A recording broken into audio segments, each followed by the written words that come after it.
લોકસભાની ચૂંટણીની તારીખ જ્યારે નજીક આવી રહી છે ત્યારે દરેક પાર્ટીઓ પોતાનું સંકલ્પ પત્ર રજૂ કરી અને મતદારોને રીઝવવાના પ્રયાસો કરી રહ્યા છે। શહેરના એલિસબ્રિજ ખાતે યુવા જનજાગૃતિ પાર્ટી દ્વારા પ્રેસ કોન્ફરન્સનું આયોજન કરી પોતાના ઉમેદવારોની યાદી આપી અને પોતાના આગામી એજન્ડા રજૂ કર્યા હતા। આ એજન્ડામાં મુખ્યત્વે ભ્રષ્ટાચાર, શિક્ષણ, આરોગ્ય સેવાઓ, ન્યાય તંત્ર અને કાયદો અને વ્યવસ્થા ઉપર મુખ્યત્વે ભાર મૂકવામાં આવ્યો હતો।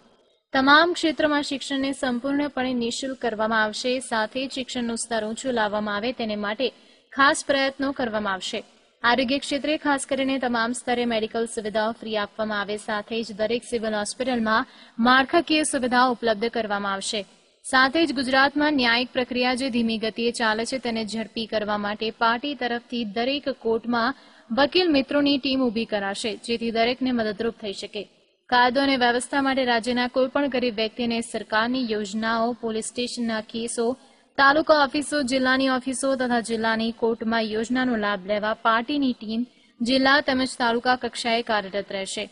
પાર્ટીના રાષ્ટ્રીય અધ્યક્ષે પરિષદને સંબોધન કરી તમામ મુદ્દાઓ વિશે માહિતી આપી હતી। मित्रों, देवियों और सज्जनों, आप सभी को मैं ये आगाह बताना चाहता हूँ कि देश के अंदर जब जब स्थिति बेकाबू होती है तब किसको बुलाया जाता है? मैं आप लोगों से पूछता हूँ, किसको बुलाया जाता है? सेना को बुलाया जाता है, यानी फौजियों को बुलाया जाता है। हाँ, ठीक है, पर मैं भूतपूर्व सैनिक हूँ, ये मेरे रग रग में बसा हुआ है। मैं सेना का उपयोग नहीं करूँगा, पर ये मेरे ब्लड में बसा हुआ है, ब्लड में है तो कहीं ना कहीं तो निकलेगा ना बात को।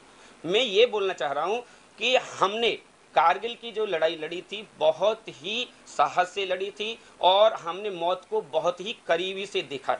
हमारा एक ही नारा है, अब तक मेरी 52 ईयर्स चलने वाली है, यानी 1 मई को मेरी 52 ईयर्स रनिंग हो जाएगी। हमारा एक ही नारा है, यानी हम फौजियों का, भूतपूर्व सैनिक जितने भी हम जुड़े हुए हैं, हमका सबका एक ही नारा है, अब तक की देश सेवा, अब कर रहे हैं समाज की सेवा। हमने तो अपनी जिंदगी जी ली है, बची बोनस की जिंदगी समाज के हवाले।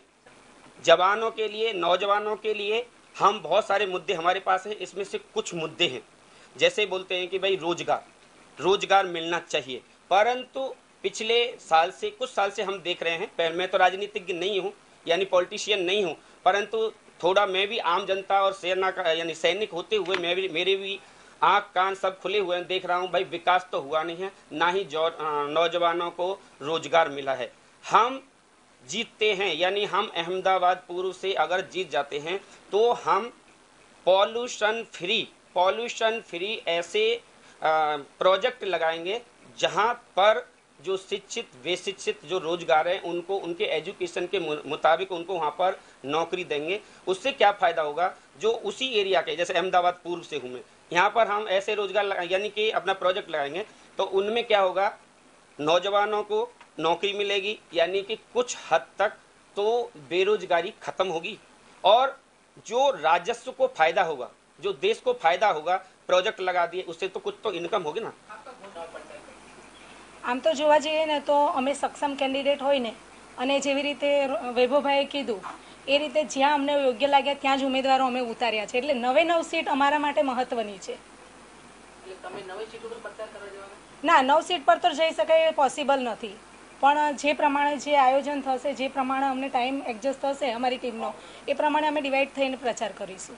તમે એક મહિલા છો અને મહિલાને ઓછી ટિકિટો ફાળવવામાં આવી છે, એમાં શું? अच्छा, महिला ने ओછી टिकट फाड़वामां आवी एमां ना तो पार्टीनो कोई दोष छे, ना हूँ महिलाओने आपीश, केम के आजे राजकारणने एटलुं गंदी रीते वगोवी देवामां आवेलुं छे कि महिलाओने आगळ लाववा माटे बहु मेहनत करवी पड़े छे। केम के ज्यां ने त्यां भ्रष्टाचार अने आपणे घणी रीते जोवा जईए तो घणा बधा कांड थया छे। अत्यारे हूँ कोईपण पक्षनुं नाम नहीं लऊं, पण घणा बधा कांड एवा थई चूक्या छे कि आजे घरना पुरुषो, घरना व्यक्तिओ के घरनो परिवार महिलाओने बहार काढता पहेला विचारे छे।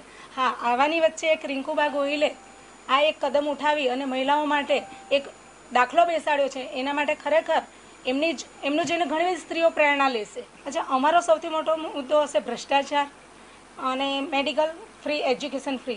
हवे ए फ्री करवुं जे सत्ता पर हशे एनाथी ज थशे, पण अमे सिस्टममां जईशुं, सिस्टममां अमे एनी सामे केवी रीते थई शके छे एनी सामे बेसीशुं, वातो करीशुं अने अमारा जे पण एम के ने के विचारो छे कि अमे केवी रीते सिस्टमनी विरुद्ध आव्या छे, न के कोई पार्टी, न के कोई पक्ष, ए जे करे छे लोको जाणे छे કહેવાની કોઈ જરૂર નથી. અમે ખાલી સિસ્ટમ બદલવા માટે થઈ અને જે રીતે કીધું કે આજે દેશની મહાસત્તા બરાબર એક અમેરિકા 12 કરોડ યુવાન હોવા છતાં દેશની મહાસત્તા પર છે અને આપણે અત્યારે ભારતમાં 72 કરોડ યુવાનો હોવા છતાં આજે ક્યાંક ને ક્યાંક પછાત છે. આપણા પછીના જે દેશો આઝાદ થયા છે એ આજે આપણા કરતાં આગળ છે.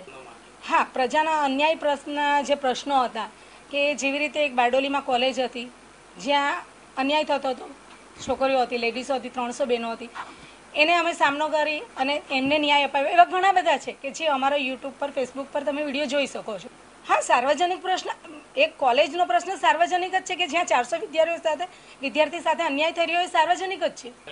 હા, જેવું અમારું રજીસ્ટ્રેશન થયું ત્યારે લોકસભાનું ઇલેક્શન હતું બરાબર, વિધાનસભાનું સોરી, તો એ સમયે અમારા જે અધ્યક્ષ છે એમને 10 જ દિવસ આપણી પાસે હોવા છતાં આપણે એમને મેદાનમાં ઉતારેલા અને આપણે લડી છે સીટ. 10 દિવસમાં સાહેબ કોઈ પક્ષનો માણસ પણ જીતી શકે એવો એક દાખલો આપ મને આપી શકો છો? એ 10 દિવસમાં નથી જીતી સર. 10 દિવસમાં કોઈનું આવ્યું એ જીતી એવું છે નહીં બરાબર.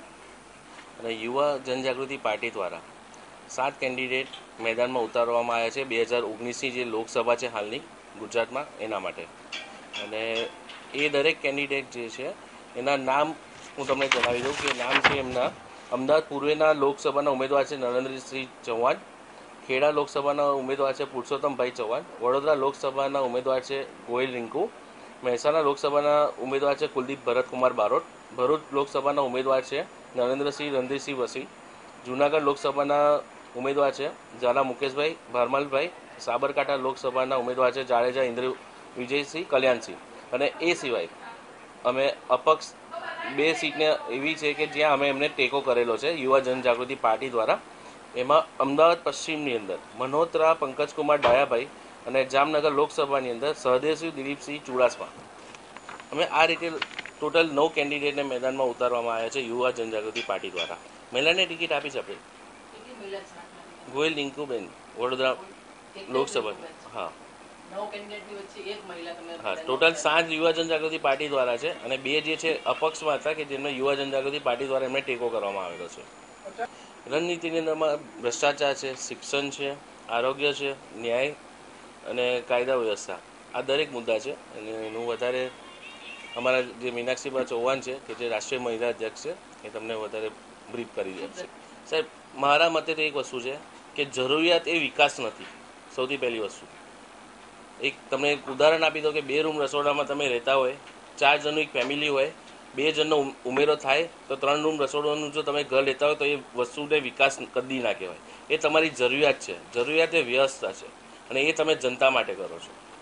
અને અમારા મુદ્દાની અંદર એવી રીતે બધી વસ્તુઓ આવે છે કે જે મેં તમને કીધી એ પ્રમાણે કે જે શિક્ષણ છે, ભ્રષ્ટાચાર છે. સૌથી પહેલાં મેં તો આ બોડીમાંથી ભ્રષ્ટાચારને હટાવવું જરૂરી છે.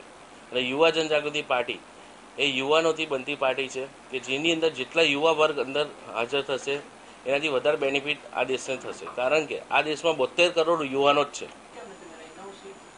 સાહેબ, અમે ટ્રાય કરી ચૂક્યા પણ જો કેન્ડિડેટ અમને સક્ષમ ના લાગ્યા એના કારણે અમે 26 લોકસભા નથી લડાવી. બધા ગ્રેજ્યુએટ છે અને 12થની ઉપર જ છે. કેમ કે યુવા જનજાગૃતિ પાર્ટીની અંદર સૌથી પહેલી વસ્તુ એ જ છે કે દરેક વ્યક્તિ મિનિમમ 12 ધોરણ પાસ હોવો જોઈએ. અમુક અમારા ક્રાઇટેરિયા, કોઈના પર ક્રિમિનલ કેસ નથી. કેમેરામેન ધ્રુવેલ સાથે હરેશ ગજ્જર, લાઈવ ગુજરાત ન્યૂઝ, અમદાવાદ.